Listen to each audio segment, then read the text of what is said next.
ইসলামপন্থী কয়েকটি দলের সঙ্গে নির্বাচনী ঐক্য গড়ে পরবর্তী জাতীয় সংসদ নির্বাচনে লড়ার চিন্তা করছে জামায়াত ইসলামী। এই লক্ষ্যে দলটি ইতিমধ্যে অন্তত 5টি ইসলামী দল এবং আলেমদের সঙ্গে পৃথক বৈঠক করেছে। জামাত সূত্র জানিয়েছে, বিএনপির সঙ্গে বনিবনা হওয়ার সম্ভাবনা কম, এমনটা ধরে নিয়ে দলের নীতি নির্ধারণী নেতারা অন্তর্বর্তী সরকারের অধীনে অনুষ্ঠিতব্য সংসদ নির্বাচনে ইসলামপন্থীদের সঙ্গে একটি নির্বাচনী ঐক্য গড়তে চাইছেন, যদিও তা এখন পর্যন্ত চূড়ান্ত কোনো রূপ নেয়নি। তাছাড়া বিষয়টিকে অকল্পনীয় দেখছেন অনেকে। তবে এ বিষয়ে দলের ভেতরে ও বাইরে অন্যদের সাথে আলোচনা শুরু করেছে বাংলাদেশ জামায়াত ইসলামী।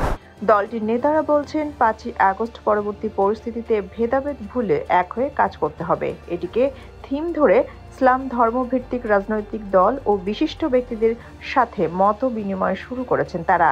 এর মূল লক্ষ্য হল পরবর্তী সংসদ নির্বাচন। প্রসঙ্গত, স্বাধীন বাংলাদেশের সংবিধান সংশোধন করে ধর্মভিত্তিক রাজনীতি করার সুযোগ দেওয়া হয়েছিল 1978 সালে।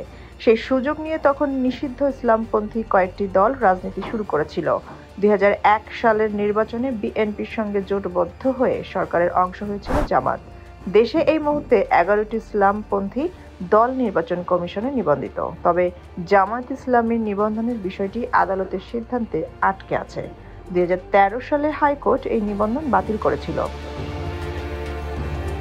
জামাত যাদের সাথে আলোচনা বা মত বিনিময় করছে এমন কয়েকটি দল জানিয়েছে, মূলত আগামী নির্বাচনের আগেই নির্বাচন কমিশনে নিবন্ধিত দলগুলোকে এক মঞ্চে আনা বা এক জায়গায় নিয়ে আসাই এবারের উদ্যোগের মূল লক্ষ্য বলে তাদের কাছে মনে হয়েছে।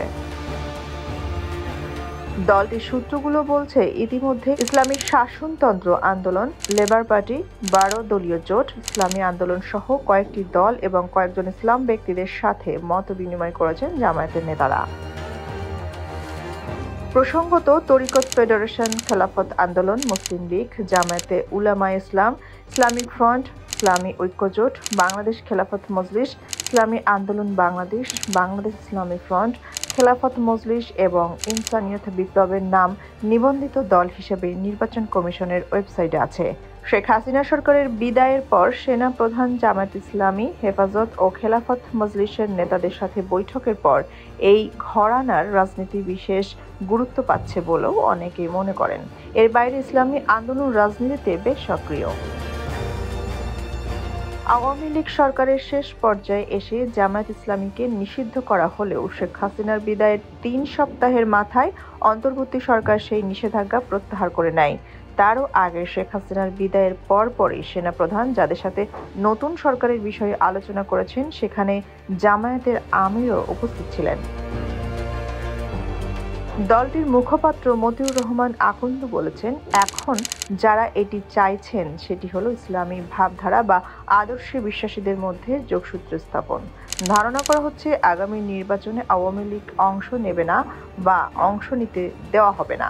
এক্ষেত্রে জামায়াতের নেতৃত্বাধীন ইসলামী শক্তি প্রধান বিরোধী দল হিসেবে দাঁড়িয়ে যাওয়ার সুযোগ তৈরি হতে পারে। প্রসঙ্গত, 2022 সালের ডিসেম্বরে 20 দলীয় জোট ভেঙে দেওয়ার পর থেকে জামায়াতের সঙ্গে দূরত্ব বজায় রেখে চলেছে বিএনপি। এরপর 20 দলীয় জোটের দলগুলোকে নিয়ে যুগপৎ আন্দোলন করলেও জামায়াতের সঙ্গে দলটি প্রকাশ্যে আর সম্পর্ক করেনি। এমনকি 5 আগস্টের রাজনৈতিক পট পরিবর্তনের পরও দল দুটির পরস্পর বিরোধী বক্তব্য রাজনৈতিক মহলের দৃষ্টিতে এসেছে। সংশ্লিষ্টরা বলেছেন, জামায়াত 15 আগস্ট থেকে বিভিন্ন রাজনৈতিক দল ও সংগঠনের সঙ্গে বৈঠক শুরু করে। এর মধ্যে চরমোনাই পীরের ইসলামী আন্দোলন, 12 দলীয় জোট, Zaker party, labour party, Khelafat Majlis ও ফরাইজি আন্দোলন উল্লেখযোগ্য। এছাড়া খেলাফত মজলিসের মহাসচিব মাওলানা মামুনুল হক, হেফাজত ইসলামের যুগ্ম মহাসচিব আজিজুল হক ইসলামাবাদী, বাংলাদেশ নেজামে ইসলাম পার্টির জ্যেষ্ঠ নায়েবে আমির আব্দুল মাজেদ আতাহারি, বাংলাদেশ খেলাফত আন্দোলনের একাংশের আমির আবু জাফর কাশিমি, জামিয়া মাদানিয়ার মুহতামিম মনিরুজ্জামান কাশিমি, জনসেবা আন্দোলনের আমির ফখরুল ইসলাম সহ ব্যক্তি পর্যায়ে বিভিন্ন মাদ্রাসার শিক্ষক ও আলেমদের সঙ্গে জামায়াতের আমির পৃথক মত বিনিময় করেন।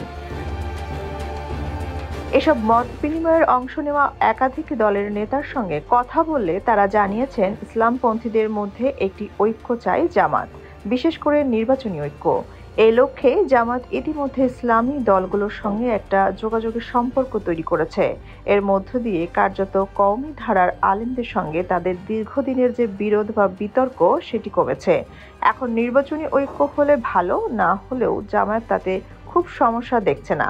তবে জামাত নেতারা মনে করছেন ইসলামী দলগুলোর মধ্যে নির্বাচনী ঐক্য হবে কিনা সেটি নির্ভর করছে চরমোনাই পীরের দল ইসলামী আন্দোলনের উপর।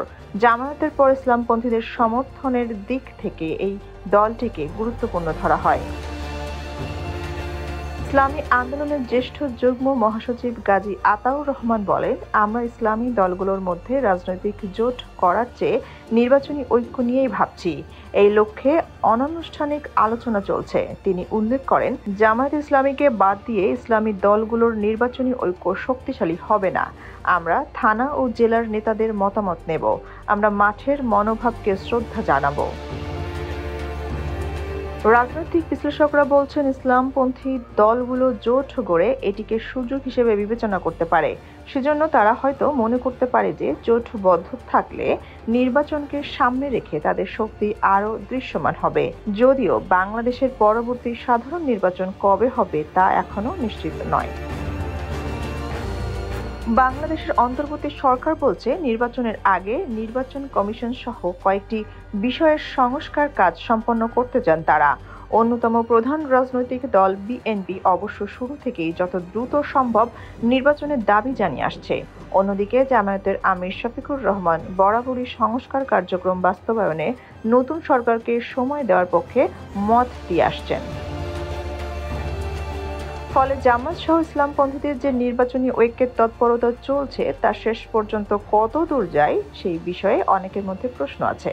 ইতিমধ্যে ইসলামী আন্দোলনের নেতা মুফতি ফয়জুল করিম ও খেলাফত মজলিসের নেতা মাওলানা মামুনুল হক বলেছেন, ঐক্য গড়তে তাদের কোনো সমস্যা নেই। তবে তার আগে জামায়াতকে ধর্মীয় কিছু বিষয়ে মাওলানা মাওদুদীর লেখা নিয়ে আলেমদের সঙ্গে যে বিরোধ তার সমাধান করতে হবে। সোনিয়া খান, খবর সংযোগ।